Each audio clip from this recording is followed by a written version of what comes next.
Technology, science, space, environment, people. places. It's all totally awesome.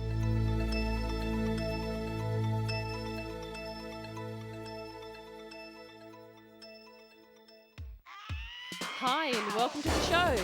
Today, a very special patrol set up to save the lives of some endangered giants. Teaching these great hoppers a thing or two about road safety.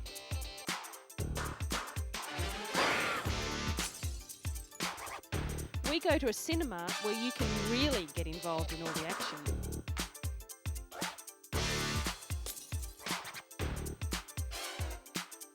And emu oil.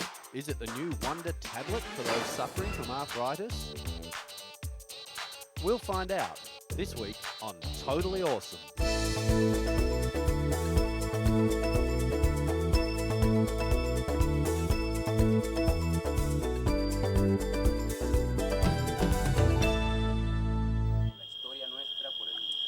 In a very exciting discovery recently, these Salvadorian paleontologists began to unearth the first ever mastodon remains.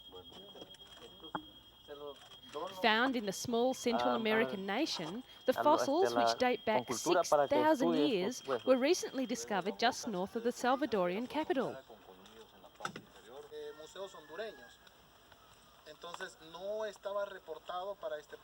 The scientists think it's a subspecies of an American mastodon. Work is now underway to uncover the giant bones that make up this magnificent animal. Archaeologists and paleontologists will work together to preserve the important discovery. According to the experts on site, the animal was a female and measured 5 metres tall and 6 metres long. The mastodon roamed the American continent 6,000 to 7,000 years ago. Discoveries such as this one help scientists trace the animal's footsteps and learn more about its origins. Not all sites are in an easy-to-get-at place though, and careful planning for the excavation is necessary. The bones were discovered by a local man as he was on his way to visit his friends. He thought it was a tree sticking out of the riverbank, but was taken by surprise to see a tooth and then some other pieces of the mighty animal. It is the most important find in the history of the country since the remains of the giant sloth were discovered in 1979. Who knows what other discoveries still remain to be found?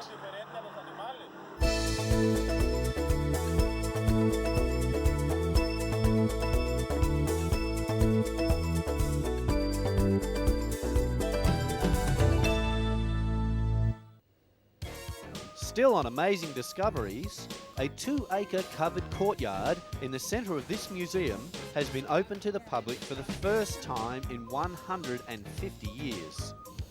It's a major development for the museum, and it has created the largest covered square in Europe. For years it was used as a book storage building, but now the books have been moved into a new building and the Great Court is open to the public. What was once a clutter of library storage buildings has now become a vast open space, with the round reading room the central focus of the whole redevelopment. The project was originally developed as an elegant courtyard by the original designer Sir Robert Smirke in 1823. It was never realised because in 1857 the round reading room opened and slowly spread into the remaining space. For the first time, the round reading room will be open for public use. Previously, only writers who held a special ticket had access. These included Karl Marx, Lenin, Oscar Wilde, George Bernard Shaw, and Mahatma Gandhi. All of them researched and wrote here. The books on the walls have all sorts of information about the library and the things on display. It even has a multimedia system that takes you through the history of anything in the museum. The best thing about the Great Court is the stunning roof. 6,000 square metres of glass and steel weighing some 800 tonnes. The repairs to the amazing court have been funded through national lottery money and other public and private donations. The Great Court also houses a new exhibition area, the Joseph Hot Tongue Gallery, which will hold a new exhibition every few months. Next time you take a trip to the museum, take a good look around. Maybe the building is as fascinating as the displays.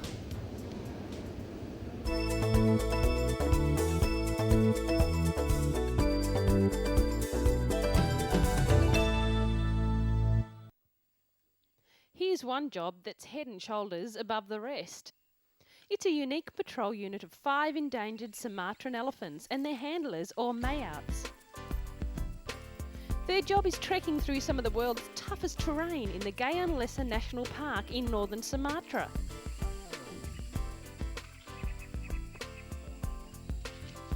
Of course, there's the cleaning up to do first, and boy, I bet they wish these guys were toilet trained.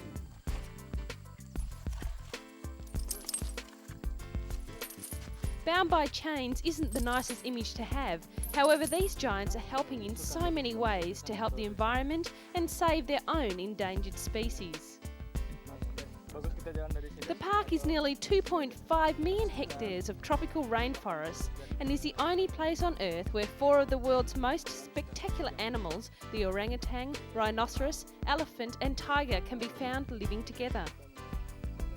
But the park and its rare animals are under threat from humans, whose presence has resulted in massive land clearing, illegal logging and poaching. The population of Sumatran elephants has plummeted to less than 600, and researchers believe the orangutan could disappear for good in 10 years. Set up 2 years ago by the European Union and the Indonesian government, the Elephant Patrol has become a successful unit in fighting the illegal logging and the loss of the elephant's natural environment. The Elephant Patrol unit says part of its success comes from fear. I mean, would you like to take on one of these giants? The National Park authorities have become frustrated because efforts to prosecute the businessmen behind the logging have failed.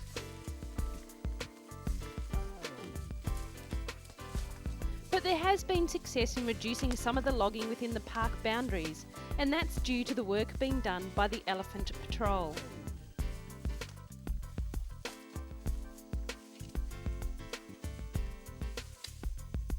In some unique way, you can say the tame elephants are doing their bit to protect the wild elephants.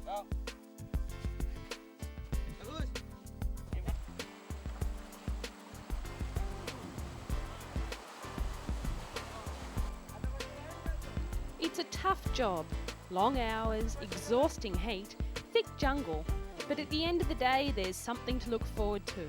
A long, cool bath and a good scrub. What could be better than that?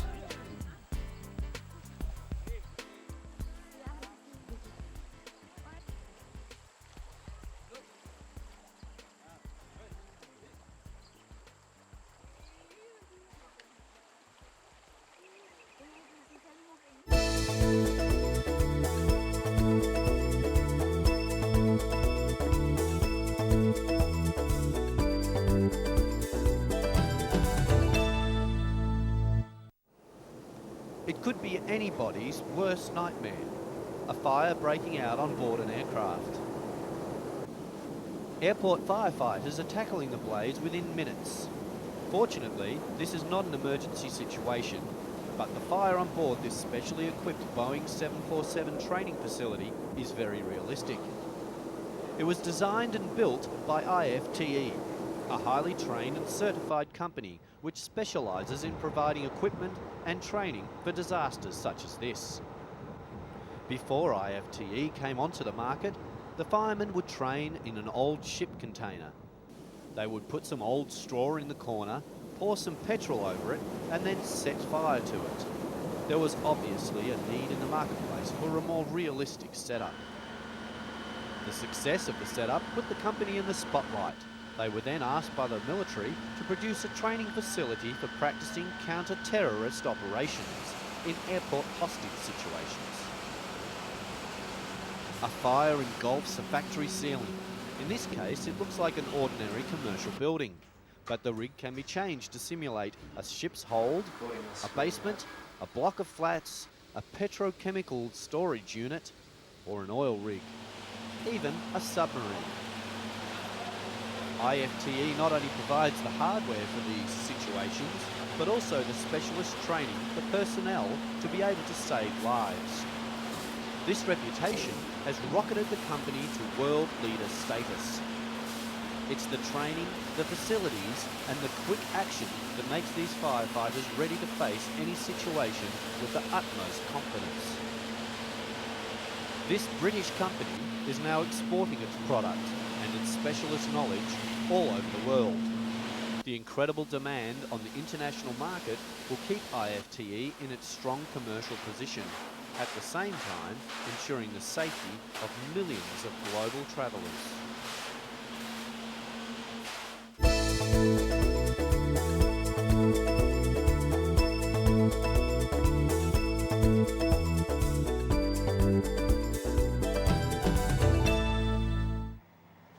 These guys might look cute, but they're not that smart. When it comes to crossing the road, that is. Thousands of migrating Russian frogs are risking their life to hop across busy highways in search of springtime love. The frogs and toads are hopping across Russia in their thousands. Many of them are literally at the crossroads of their lives, risking danger in the form of high-speed trucks and cars at every jump. There is plenty of evidence to see just how flat a frog can be after a meeting with a truck. But why do they take on this death-defying journey? They are driven by the urge to gather in the lush swamps for a little romance. Spring weather has taken over their instincts to join up with others under the budding swamp branches. But it's a journey full of danger. Many frogs, literally hundreds, wind up as frog pancakes on a quick trip to frog heaven. Enter the Frog Brigade. Groups of volunteer students and instructors from the Institute of Zoology have come to their rescue. They've formed a two-line protection net, a winding frog wall to keep back most amphibians, and a brigade of frog scoopers to deal with the champion jumpers. It's a kind of prison of love. Mind you, there's always one that has to break the rules.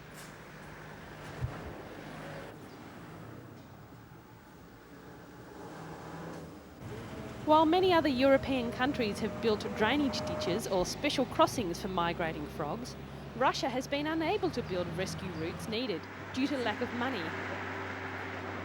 It's up to the Frog Brigade to carry bucketfuls of frogs across the highway and dump them off in their promised land. Almost like a chaperone or a frog dating agency.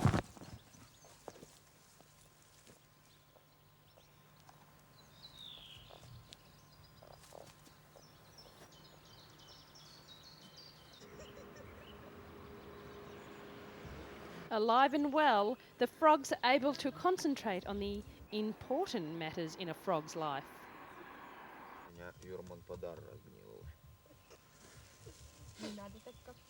And the Frog Brigade returns to its campsite along the roadside. Another day's work complete.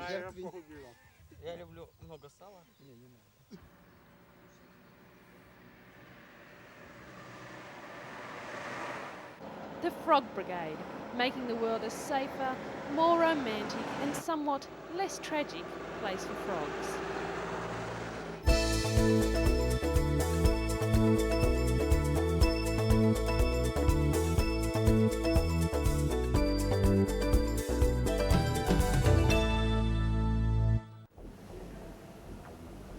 Ever wanted to be a part of the movie you're watching?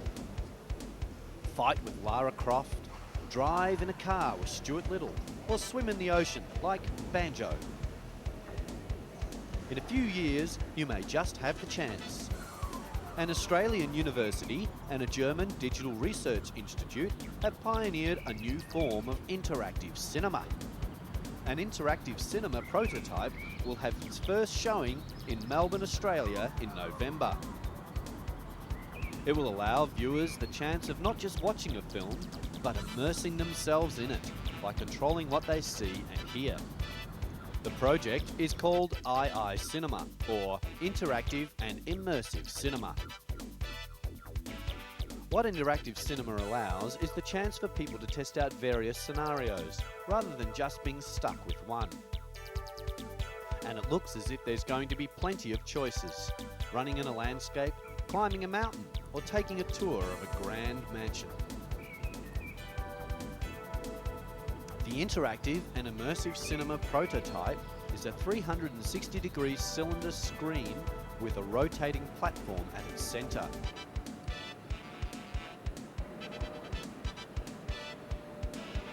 A projector on top of the platform projects the film onto the screen, while the viewer can rotate the platform or zoom in to particular points of interest in the image.